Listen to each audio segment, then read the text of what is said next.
All right, I'm going to show you a couple things when it comes to hooking a supply line up to a sink. I'll show you a couple tools that you probably should have to make it easier.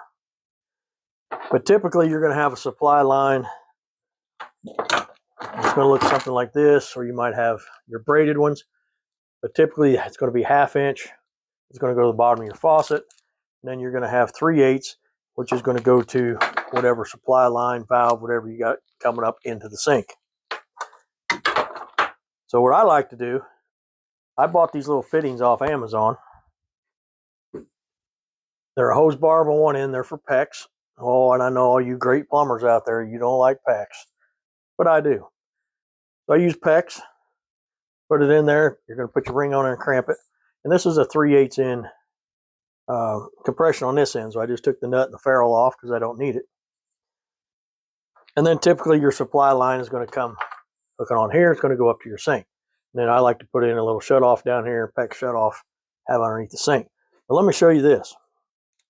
They've got these new lines that I really like. When you're in tight spots, this eliminates the need for tools. They're basically, it's got 3/8 on one end. So you would tighten it onto your fitting and you turn it and tighten it until it clicks. Now my ferrule or my fitting is spinning, so it's not going to click. But it takes all the guesswork out of it. And then the other end is 1/2 inch. So what happens is it would screw up into the bottom of your faucet. And again, you tighten it till you hear it click and it's tight enough.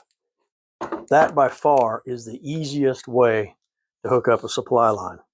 Now, if you're still using these style, a must-have is one of these wrenches. Now, mine's pretty old. I think the new ones look a little bit different.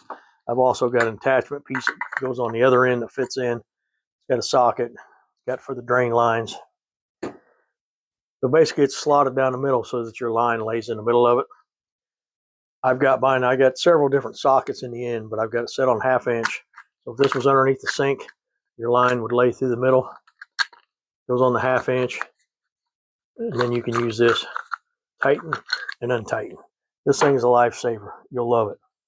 The other good thing about it is on the other end, when you're taking off or putting on a faucet, you got these little rubber, these plastic nuts on them. This is designed to go on there. It's got different slots and it'll fit different size. But basically they go on there and they'll tighten and they'll untighten those plastic nuts. Not trying to get in there with a pair of channel locks. This thing's a lifesaver. The other tool you could use is your old-fashioned sink wrench. Basically, you got the jaw, it comes out, clamps on, and then, But once you use one of these, you're going to throw this in the trash. So that's the quick and dirty on how to hook up a supply line. Again, these things here, I love them. They're probably the easiest way, and they take the guesswork out of it. You don't need tools in tight spots, and you can hook them up quick. You're welcome.